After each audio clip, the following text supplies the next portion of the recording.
আমানতকারীদের আস্থা হারানোর শঙ্কা বাংলাদেশ ব্যাংকের। অস্থিরতা সৃষ্টি থেকে বিরত থাকার নির্দেশ, ব্যাংক খাতে নৈরাজ্যকারীদের আইনের আওতায় আনার হুঁশিয়ারি অর্থ উপদেষ্টার। দায়িত্ব নেওয়ার পর আগারগাঁওয়ে তথ্য ও যোগাযোগ প্রযুক্তি বিভাগে নতুন উপদেষ্টা বসেছেন বৈঠকে। 24 ঘন্টার মধ্যে ইন্টারনেট বন্ধের কারণ জানাতে নির্দেশ। 7 দিনের মধ্যে চালু হচ্ছে মেট্রো রেল। আপাতত বন্ধই থাকছে ক্ষতিগ্রস্ত মিরপুর 10 ও কাজীপাড়া স্টেশন। বৃহস্পতিবার থেকে চলবে আন্তনগর ট্রেন। কর্মবিরতি প্রত্যাহার করে কর্মস্থলে পুলিশ সদস্যরা স্বাগত জানালো সাধারণ মানুষ। যোগ দিলেন ট্রাফিক ব্যবস্থাপনায়। ব্যবসা প্রতিষ্ঠান সহ সবখানে শৃঙ্খলা ফেরানোর প্রত্যাশা। এবং বৈরী আবহাওয়ায় গভীর সাগরে যেতে পারছেন না জেলেরা। ভরা মৌসুমেও মিলছে না ইলিশ। বিপাকে পটুয়াখালীর মৎস্যজীবী ও ব্যবসায়ীরা।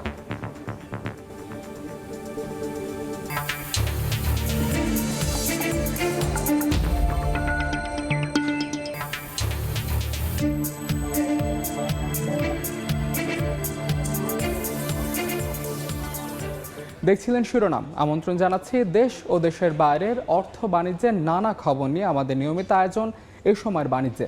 আপনাদের সঙ্গে আছে আমি মাহাদ ইসলাম ধ্রুব। আমানতকারীদের আস্থা ধরে রাখতে শৃঙ্খলা পরিপন্থী কার্যকলাপ থেকে বিরত থাকতে দেশের তফসিলি ব্যাংকগুলোকে নির্দেশ দিয়েছে বাংলাদেশ ব্যাংক। রাজনৈতিক পথ পরিবর্তনের পর গত কয়েকদিন ধরে দেশের ব্যাংকগুলোতে নানা দাবি নিয়ে বিক্ষোভ করছেন কর্মকর্তা কর্মচারীরা। এই পরিস্থিতিতে রোববার এমন নির্দেশনা দেয় কেন্দ্রীয় ব্যাংক। বলা হয়, সম্প্রতি কিছু কিছু ব্যাংকে শেয়ারধারী বর্তমান ও প্রাক্তন কর্মকর্তা কর্মচারীদের মধ্যে শৃঙ্খলা পরিপন্থী কিছু কার্যকলাপ সংঘটিত হচ্ছে। অনিয়মতান্ত্রিক ও বিশৃঙ্খলা সৃষ্টিকারী এ ধরনের কার্যকলাপ ব্যাংকের স্বাভাবিক কার্যক্রম ও লেনদেনে ব্যাঘাত সৃষ্টি করছে। চলমান কার্যক্রমে ব্যাংকের ওপর আমানতকারীদের আস্থার সংকট দেখা দিতে পারে বলে মনে করে বাংলাদেশ ব্যাংক।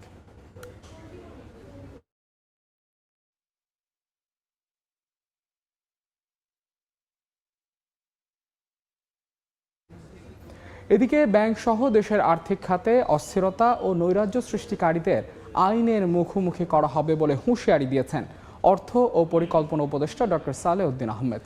রোববার ইসলামী ব্যাংক নিয়ে ঘটে যাওয়া অনাকাঙ্ক্ষিত ঘটনার প্রেক্ষিতে সচিবালয়ের সাংবাদিকদের এক প্রশ্নের জবাবে এমন কঠোর অবস্থান নেয়ার কথা জানান তিনি। আমি বলছি যে কেউই আইনের বাইরে থাকবে না। যে কেউ যে করে থাকে ইমিডিয়েটলি তাদের আইনের আইনত অ্যাকশন নিতে হবে, যেই হোক, সোজাসুজি যে করেছে তাকে ধরে। তারপরে কে করেছে না করেছে, কিন্তু যারা ডিস্টার্ব ক্রিয়েট করেছে nobody is allowed to do anything. করছে এখন নিশ্চয়ই জানে কারা করেছে, দেখেছে, তার ব্যাপারে যথেষ্ট সচেষ্ট। আমি ঠিক আছে আলাপ করবো, দরকার হলে আইন শৃঙ্খলা যিনি আছেন তাদের সাথে আমি কথা বলবো। আজও উত্তেজনা বিরাজ করছে ইসলামী ব্যাংকের সামনে। হামলার প্রতিবাদ ও 2017 সালের পর নিয়োগ পাওয়া কর্মকর্তাদের পদত্যাগের দাবিতে ব্যাংকের প্রধান কার্যালয়ের সামনে জড়ো হচ্ছেন বৈষম্য বিরোধী ব্যাংকার সমাজ। অপ্রীতিকর ঘটনা এড়াতে সতর্ক অবস্থানে রয়েছে সেনাবাহিনী। এই মুহূর্তে মতিঝিলে আছেন রিপোর্টার আলতাফ হোসেন। সরাসরি যাচ্ছি তার কাছে।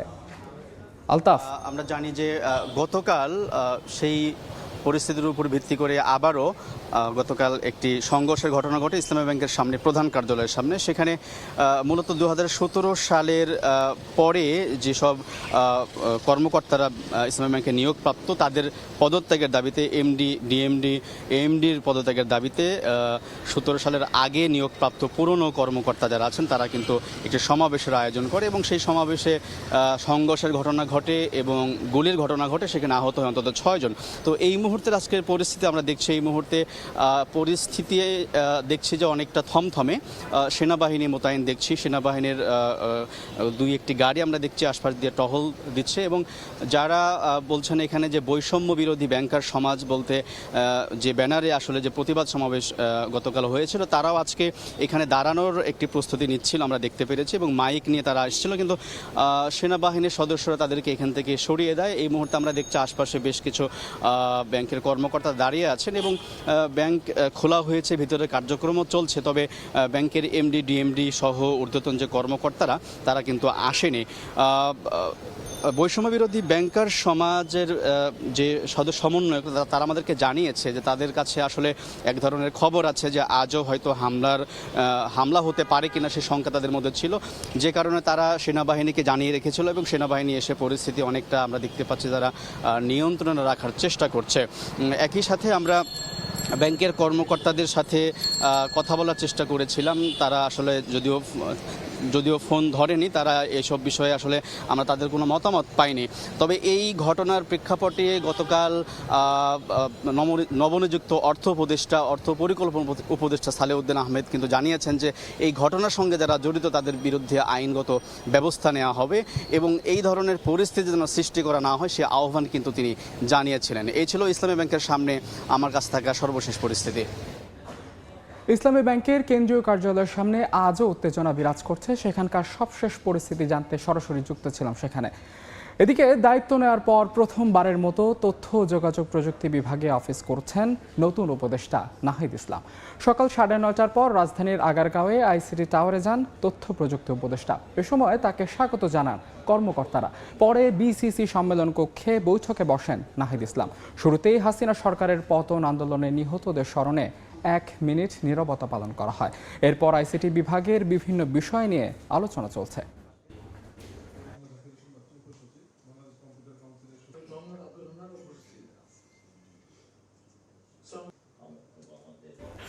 চট্টগ্রামের কর্ণফুলী তীরে তেলের স্থাপনা সহ বিভিন্ন রাষ্ট্রীয় গুরুত্বপূর্ণ স্থাপনার নিরাপত্তায় টহল দিচ্ছেন পূর্বাঞ্চল কোস্ট গার্ডের সদস্যরা।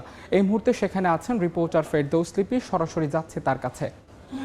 ফেরদৌস, দেশের চলমান পরিস্থিতিতে বাংলাদেশ কোস্ট গার্ড পূর্ব জোন কিন্তু কর্ণফুলী নদীর তীরবর্তীতে যেসব গুরুত্বপূর্ণ রাষ্ট্রীয় স্থাপনা আছে সেগুলোতে নিরাপত্তা জোরদার করতে টহল শুরু করছেন এবং কিছুক্ষণের মধ্যেই যেই টহল সেটার কার্যক্রম শুরু করবে। এবং আপনারা জানেন যে আসলে কর্ণফুলী নদীতে যেসব মাদার ভেসেল থাকে, প্রচুর পরিমাণ লাইটারের জাহাজ থাকে এবং তীরবর্তী যেসব স্থাপনাগুলো আছে সেগুলোর মধ্যে আমরা জানি যে কাফকো, টিএসপি কমপ্লেক্স, তারপর সাইলো সহ তেল পরিশোধনাগার এবং চট্টগ্রাম যে ডাইডক সহ নানা গুরুত্বপূর্ণ স্থাপনা কিন্তু রয়েছে। আবার চট্টগ্রামের যে কর্ণফুলী নদীর যে মোহনা থেকে এবং কয়েকটা জেটি পর্যন্ত চট্টগ্রাম বন্দরের যে বিশাল কার্যক্রম সেটা রয়েছে, আছে কর্ণফুলী ব্রিজ।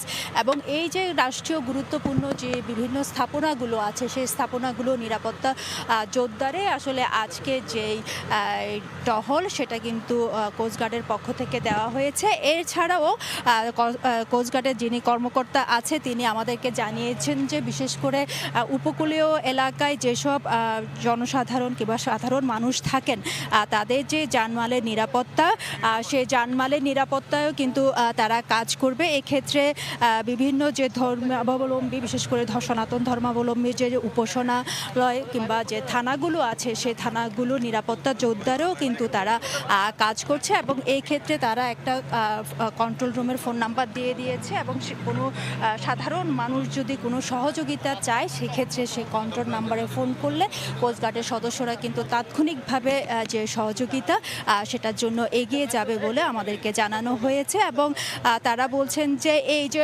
টহল, সেই টহল সাধারণত চট্টগ্রাম কর্ণফুলী তীরবর্তী যেসব স্থাপনাগুলো আছে এর বাইরেও দেশের যে বিভিন্ন উপকূলীয় এলাকাগুলো আছে সেখানেও কিন্তু সেই নিরাপত্তা সেটা জোরদার করা হয়েছে। তো এই ছিল আমার কাছে এখনো পর্যন্ত এখান থেকে সর্বশেষ।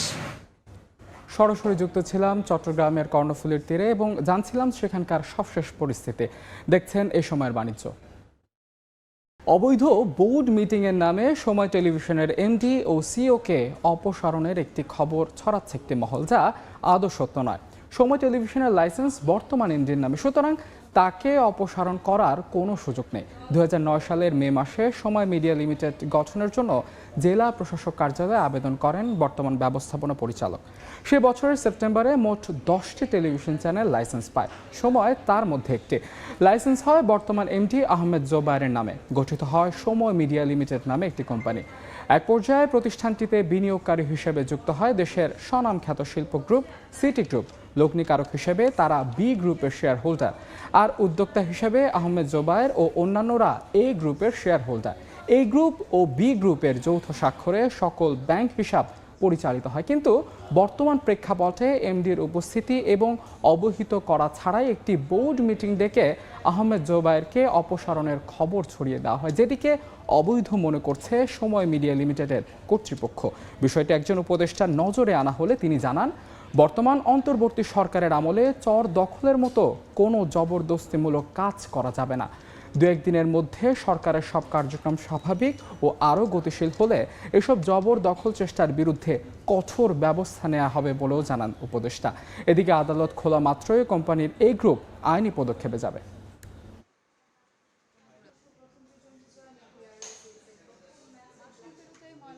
স্বরাষ্ট্র উপদেষ্টার আশ্বাসে কর্মবিরতি সহ অন্যান্য কর্মসূচি প্রত্যাহার করে কাজে যোগ দিচ্ছেন পুলিশ সদস্যরা। সকাল থেকে থানায় আসতে শুরু করেছেন তারা।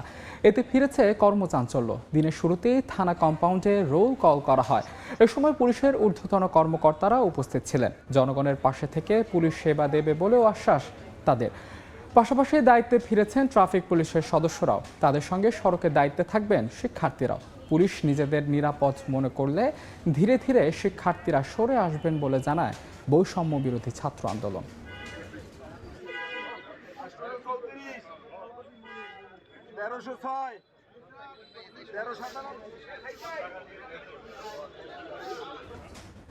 স্বরাষ্ট্র উপদেষ্টার আশ্বাসে কর্মবিরতি সহ অন্যান্য কর্মসূচি প্রত্যাহার করে কাজে যোগ দিচ্ছেন পুলিশ সদস্যরা। এই মুহূর্তে খুলনা শিববাড়ি মোড়ে আছেন রিপোর্টার তানজিম আহমেদ। সরাসরি যাচ্ছে তার কাছে।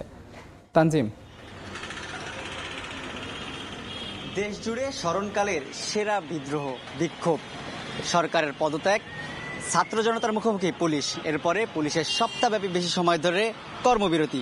ধীরে ধীরে আজকে সকাল থেকে কার্যক্রম স্বাভাবিক হতে শুরু করেছে, অর্থাৎ পুলিশ তার যে দায়িত্ব সেই দায়িত্ব বুঝে নিতে শুরু করেছে। এর আগের যে সপ্তাহটি ছিল, এই সপ্তাহটির পুরোটাই কিন্তু আসলে যারা ছাত্ররা ছিলেন তারা পুলিশের যেসব দায়িত্ব সেগুলো পালন করেছেন, ট্রাফিকের নিয়ন্ত্রণ নিয়েছেন। আজকে সকালে সেই জায়গা থেকে কিছুটা শিথিলতা এসেছে আমরা দেখতে পেয়েছি, অর্থাৎ খুলনা সহ দেশের বিভিন্ন জায়গায় পুলিশ সদস্যরা তাদের কর্মস্থলে ফিরতে শুরু করেছেন। থানাগুলো থেকে তারা বের হয়ে তাদের যে দায়িত্ব সেই দায়িত্বটি বুঝে নিয়েছেন। সকাল থেকে আমরা নগরীর 4টি পয়েন্টে শিববাড়ি মোড়, ময়লাপোতা, ডাকবাংলো এবং সোনাডাঙ্গা যে এলাকা রয়েছে সেই জায়গাগুলোতে ট্রাফিক পুলিশদের তাদের দায়িত্ব পালন করতে দেখেছি এবং তারা কিন্তু আসলে যানজট নিরসনে তাদের যে দায়িত্ব সেটি সেই লক্ষ্যে কিন্তু কাজ করে যাচ্ছেন। একই সাথে একটু জানিয়ে রাখতে চাই, শুধু পুলিশ নয়, পুলিশের সাথে আমরা নৌবাহিনীর সদস্য যারা সাধারণ শিক্ষার্থী রয়েছেন গত কয়েকদিন ধরে নিরলস পরিশ্রম করে যাচ্ছেন। একই সাথে স্বেচ্ছাসেবক যারা রয়েছেন তারা সহ বিএনসিসি, স্কাউট, বিভিন্ন স্বেচ্ছাসেবী সংগঠনের সদস্যরাও কিন্তু খুলনা নগরীতে নিরাপত্তার জন্য এবং তাদের যে ট্রাফিক ব্যবস্থা সেই বিষয়টি নিয়ন্ত্রণের জন্য চেষ্টা চালিয়ে যাচ্ছেন। এবং একটু জানিয়ে রাখতে চাই, আমরা কিন্তু বিভিন্ন সাধারণ মানুষের সাথে কথা বলেছি। তারা বলছেন যে গত এক সপ্তাহ ঠিক যেভাবে ট্রাফিকের নিয়ন্ত্রণ ছিল পুরো নগরীতে, যে সাধারণ শিক্ষার্থীরা যেহেতু বিভিন্ন লুটপাট ডাকাতির ঘটনা ছিল সেই হিসেবে নিরাপত্তা দেওয়ার চেষ্টা করেছেন, পুলিশের দায়িত্ব পালন করার চেষ্টা করেছেন, ঠিক একইভাবে তাদের কিন্তু আসলে অনুকরণ করতে বলছেন সাধারণ মানুষ। তারা বলছেন পুলিশের উচিত, যেহেতু পুলিশ আস্থার সংকটে পড়েছে, সেই আস্থা ফিরিয়ে আনতে হলে শিক্ষার্থীরা যে পথটি তাদের দেখিয়েছেন, অর্থাৎ তারা যেভাবে নিয়ন্ত্রণ করেছে, নিয়ন্ত্রণ রেখার মধ্যে পুরো নগরী ছিল, ঠিক সেভাবে কিন্তু তাদেরকেও আসলে চলতে হবে। এবং একই সাথে আমরা কিন্তু যারা খুলনার সে সমন্বয়ক রয়েছেন, সাধারণ শিক্ষার্থী রয়েছেন, সাধারণ মানুষ রয়েছেন, সবার সাথে কথা বলেছি। তারা বলছেন এই যে পুলিশ, সেই পুলিশই তারা আসলে চান যে পুলিশ জনগণের বন্ধু হবে, মানুষের পাশে থাকবে, অর্থাৎ তারা যেন মানুষকে আসলে সেই যে মানবিকতার জায়গা, সেই মানবিকতা তাদেরকে জয় করে নিতে পারেন। এবং পুলিশরাও কিন্তু বলছেন, আমরা সকালে পুলিশের একাধিক কর্মকর্তার সাথে কথা বলেছি, অর্থাৎ পুলিশ কর্তারাও বলছেন মানুষের যে আস্থাটি তারা হারিয়েছেন সেটি ফিরিয়ে আনায় তাদের মূল লক্ষ্য এবং সেভাবে যে ধরনের দিক নির্দেশনা তারা পেয়েছেন সেই লক্ষ্যে আসলে পুলিশ কাজ করবে। তো খুলনা থেকে পুলিশের কাজে ফেরার যে খবর আমার কাছেই ছিল সর্বশেষ। আগামী 7 দিনের মধ্যে চালু হচ্ছে স্বপ্নের মেট্রো রেল। তবে আপাতত বন্ধই থাকবে ক্ষতিগ্রস্ত মিরপুর 10 ও কাজীপাড়া স্টেশন। রোববার বিকেলে সচিবদের বৈঠকে প্রধান উপদেষ্টা ডক্টর মোহাম্মদ ইউনূস এই নির্দেশ দিয়েছেন বলে জানা গেছে। ডিএমটিসিএল এর সূত্র জানায়, নিরাপত্তা সংক্রান্ত কিছু প্রক্রিয়া শেষ করে যাত্রী নিয়ে মেট্রো রেল আরও আগেও চালু হওয়ার সম্ভাবনা রয়েছে। আপাতত নানা দিক পরীক্ষা নিরীক্ষা করে দেখা হচ্ছে। কোটা সংস্কার আন্দোলনের সময় মিরপুর 10 ও কাজীপাড়া স্টেশন ভাঙচুরে ক্ষতিগ্রস্ত হওয়ায় মেট্রো চলাচল বন্ধ করা হয়। এদিকে বৃহস্পতিবার থেকে আন্তনগর ট্রেন চলবে বলে জানিয়েছে রেলওয়ে বিভাগ।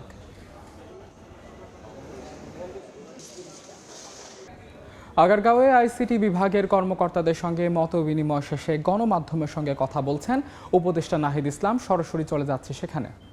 এতে দক্ষ এবং আগ্রহী নতুন ধরনের কাজ করতে তাদেরকে নিয়ে একটা স্পেশাল টিম গঠনের কথা আমরা ভাবছি এবং বিভিন্ন আন্দোলনের সময় বিভিন্ন স্টার্ট আপ যারা আন্দোলনের পক্ষে শিক্ষার্থীদের পক্ষে অবস্থান নিয়েছিল তাদের প্রতি বিরূপ আচরণ করা হয়েছে, তাদের বিনিয়োগ বন্ধ করে দেওয়া হয়েছিল ওই সময়টিতে এবং খুবই স্বৈরতান্ত্রিকভাবে এই কাজটি করা হয়েছিল ওই সময় যিনি মন্ত্রণালয়ের দায়িত্বে ছিলেন।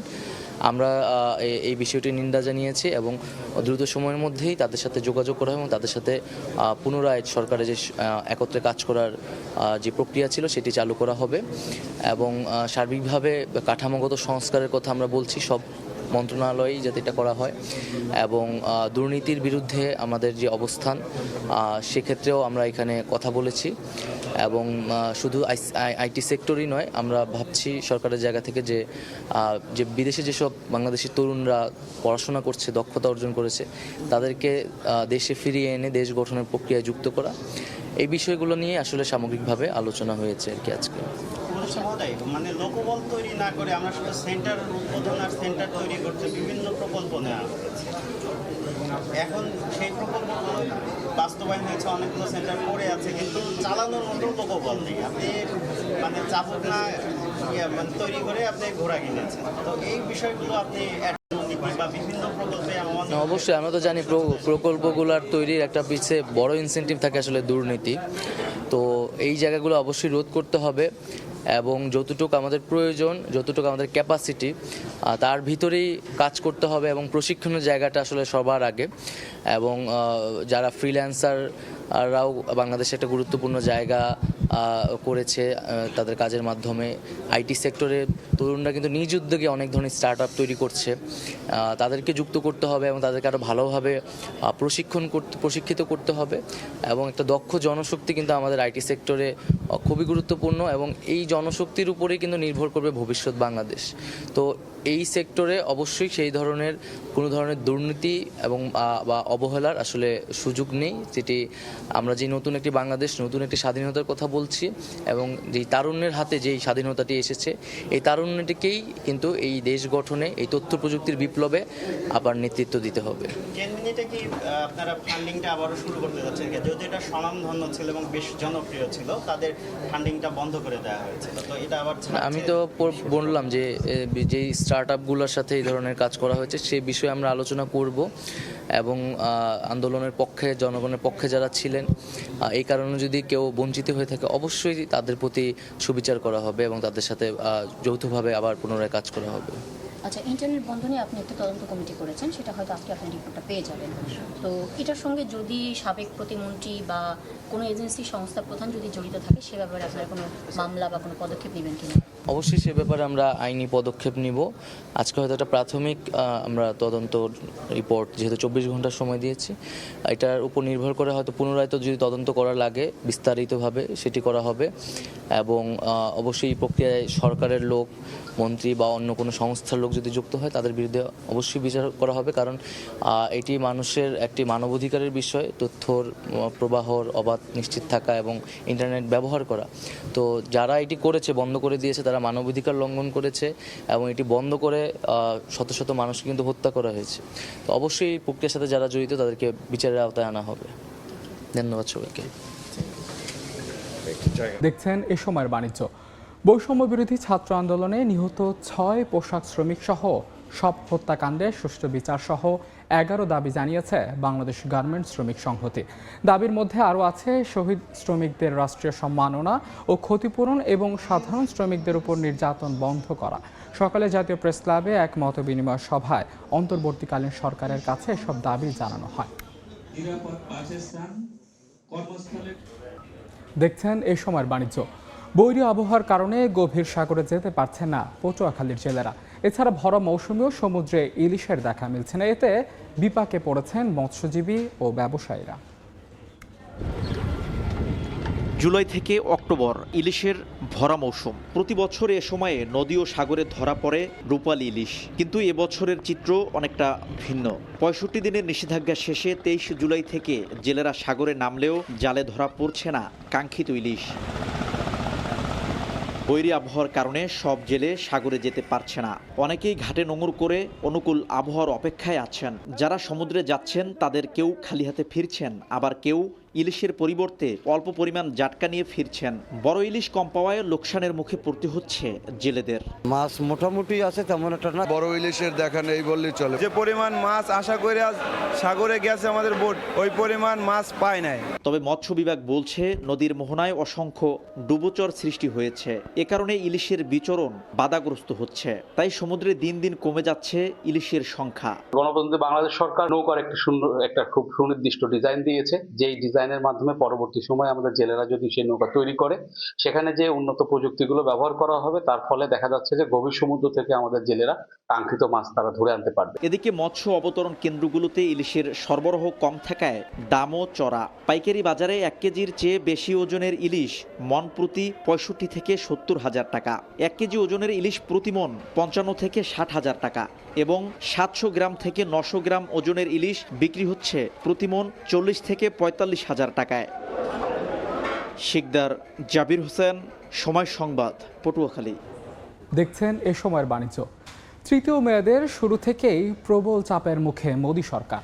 বাজেট নিয়ে নানা বিতর্কের মধ্যে এবার সামনে এসেছে মোদি ঘনিষ্ঠ আদানি গোষ্ঠীর বিদেশে টাকা পাচারের খবর। শিল্প গোষ্ঠীর শেয়ার দরের কারচুপির তদন্ত যাদের করার কথা, সেই শেয়ার বাজার নিয়ন্ত্রণ সংস্থার প্রধান ও তার স্বামীর বিরুদ্ধে এবার অর্থ পাচারের মতো গুরুতর অভিযোগ তুলেছে হিন্ডেনবার্গ। এর আগে আন্তর্জাতিক তদন্তকারী সংস্থাটি আদানি গোষ্ঠীর শেয়ার নিয়ে কারচুপির অভিযোগ ওঠে। নতুন এই অভিযোগ সামনে আসায় বেকায়দায় পড়ে বিজেপি সরকার। এ পর্যায়ে শীর্ষ সংবাদগুলো জানিয়ে দিচ্ছে আরেকবার। আমানতকারীদের আস্থা হারানোর শঙ্কা, বাংলাদেশ ব্যাংকের অস্থিরতা সৃষ্টি থেকে বিরত থাকার নির্দেশ। ব্যাংক খাতে নৈরাজ্যকারীদের আইনের আওতায় আনার হুঁশিয়ারি অর্থ উপদেষ্টা। দায়িত্ব নেওয়ার পর আগারগাঁওয়ে তথ্য ও যোগাযোগ প্রযুক্তি বিভাগে নতুন উপদেষ্টা বসেছেন বৈঠকে। 24 ঘন্টার মধ্যে ইন্টারনেট বন্ধের কারণ জানাতে নির্দেশ। এবং কর্মবিরতি প্রত্যাহার করে কর্মস্থলে পুলিশ সদস্যরা স্বাগত জানালো সাধারণ মানুষ। যোগ দিলেন ট্রাফিক ব্যবস্থাপনায়।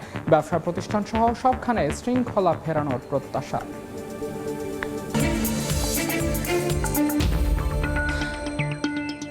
এই ছিল এই সময়ের বাণিজ্যে। সময় সংবাদ নিয়ে ফিরছে কিছুক্ষণ পর, সঙ্গেই থাকুন সময়।